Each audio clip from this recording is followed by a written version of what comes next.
Panorama group, जो सोचता है वो करता है। नमस्कार, आप देख रहे हैं न्यूज हाट। मैं हूं आपके साथ रितेश शर्मा। बाहुबली नेता और मोकामा के पूर्व विधायक आनंद सिंह को बड़ी राहत मिल गई है। सोनू मोनू केस में पटना हाईकोर्ट से उन्हें जमानत मिली है। कोर्ट के इस फैसले के बाद उनके जल्द जेल से बाहर आने की उम्मीद जताई जा रही है, जिससे समर्थकों में खुशी और सियासी हलकों में हलचल है। तो बिहार की राजनीति के चर्चित चेहरे और मोकामा के पूर्व विधायक बाहुबली आनंद सिंह को पटना हाईकोर्ट से ये राहत मिली है। पचमहला थाना कांड संख्या 5/2025, जिसे आमतौर पर सोनू मोनू केस के नाम से जाना जाता है, उसमें हाईकोर्ट ने उन्हें जमानत दे दी है। लंबे समय से इस केस में जेल में आनंद सिंह बंद थे।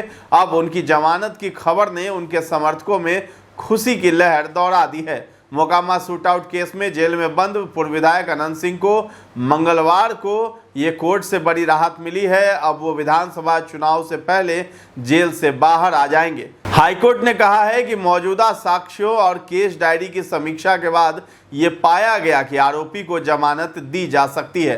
कोर्ट ने उन्हें कुछ शर्तों के साथ जमानत दी है, जैसे आनंद सिंह का नियमित न्यायिक प्रक्रिया में उपस्थित रहना होगा और किसी भी प्रकार की आपराधिक गतिविधियों से दूर रहना होगा। फायरिंग के वायरल वीडियो के आधार पर मोकामा के पूर्व विधायक आनंद सिंह पर आर्म्स एक्ट, हत्या की कोशिश, सरकारी काम में बाधा डालने और मारपीट जैसी धाराओं में केस दर्ज किया गया था। सूत्रों की माने तो पटना हाईकोर्ट से जमानत मिलने के बाद बेल ऑर्डर की कॉपी संबंधित जेल प्रशासन को जल्द भेज दी जाएगी। इसके बाद आवश्यक जमानती प्रक्रियाएं पूरी होते ही आनंद सिंह की रिहाई भी हो सकती है। संभावना जताई जा रही है कि वे 1 से 2 दिनों के भीतर जेल से बाहर आ सकते हैं। तो आनंद सिंह की जमानत की खबर सामने आने के साथ ही उनके समर्थकों के बीच उत्साह का माहौल बन गया है। सोशल मीडिया पर भी उनके समर्थकों द्वारा बधाइयों और स्वागत की तैयारियों के पोस्ट शेयर किए जा रहे हैं। मोकामा और आसपास के इलाकों में उनके समर्थकों ने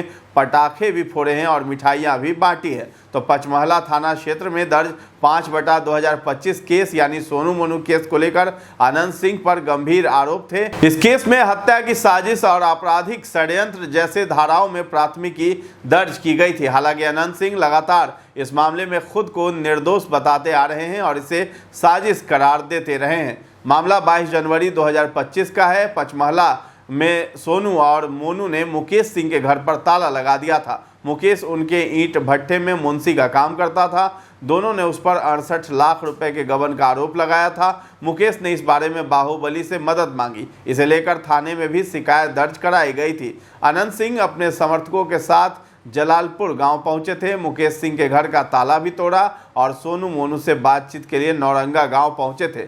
दोनों पक्षों के बीच इसी दौरान गोलीबारी शुरू हो गई। करीब 100 राउंड फायरिंग की बात कही गई। हालांकि पुलिस ने केवल 14 खोखे ही बरामद किए थे। 23 जनवरी को मुकेश सिंह के घर दोबारा गोलीबारी हुई। इसमें पुलिस को 4 खोखे मिले। 24 जनवरी को पचमहला थाना पुलिस ने सोनू को गिरफ्तार किया था। 24 को ही आनंद सिंह ने बाढ़ कोर्ट में सरेंडर कर दिया था। इस गोलीबारी का एक वीडियो भी वायरल हुआ था। तो वायरल वीडियो के आधार पर ही मोकामा के पूर्व विधायक आनंद सिंह पर आर्म्स एक्ट, हत्या की कोशिश, सरकारी काम में बाधा और मारपीट जैसी धाराओं में केस दर्ज किया गया था। आनंद सिंह ने जमानत के लिए पटना हाईकोर्ट का दरवाजा खटखटाया था। तो पुलिस के मुताबिक हेमजा के मुकेश के घर पर गैंगस्टर सोनू मोनू ने 4 दिन पहले ही ताला जड़ दिया था। इसके पीछे 65 लाख के लेन देन का विवाद रहा। मुकेश लखीसराय जिले के खुटहा गांव स्थित चिमनी में मुंशी का काम किया करता था। उसमें सोनू मोनू भी पार्टनर थे। चिमनी संचालन में लेन देन का विवाद शुरू हुआ। इसी विवाद में सोनू मोनू ने मुकेश के घर पर ताला लगाया। मुकेश ने इसकी सूचना आनंद सिंह को दी थी। बुधवार को आनंद सिंह ने सोनू मोनू से फोन पर उस समय बात की थी। दोनों ओर से तीखी बहस भी हुई थी। इसके बाद आनंद समर्थकों के साथ हेमजा गांव पहुंचे थे और अपनी मौजूदगी में ताला खुलवाने के बाद उनके समर्थकों ने सोनू मोनू को चेतावनी भी दी कि सुलह कर लो। फिर आनंद सिंह और उनके समर्थक सोनू मोनू के गांव नौरंगा पहुंच गए थे। सोनू मोनू ने जब अनंत और उनके समर्थकों को आते देखा था तो दोनों ओर से गोलियां चलने लगी हैं। तो ये पुलिस का बयान था, उसमें पुलिस ने अपनी बात को रखा था। अब आनंद सिंह की जमानत को लेकर बिहार की सियासत में भी हलचल मच गई है। चुनावी माहौल के मद्देनजर आनंद सिंह की रिहाई को कई राजनीतिक विश्लेषक खासा अहम मान रहे हैं। पिछले कुछ महीनों में बिहार की राजनीति में जिस तरह से समीकरण बदले हैं, ऐसे में अनंत सिंह की सक्रियता कई राजनीतिक दलों के लिए मायने रख सकती है। तो फिलहाल इस खबर में इतना ही है। न्यूज़ हाट के साथ बने रहें और अभी तक हमारे चैनल को आपने सब्सक्राइब नहीं किया है तो जरूर कर लें। धन्यवाद।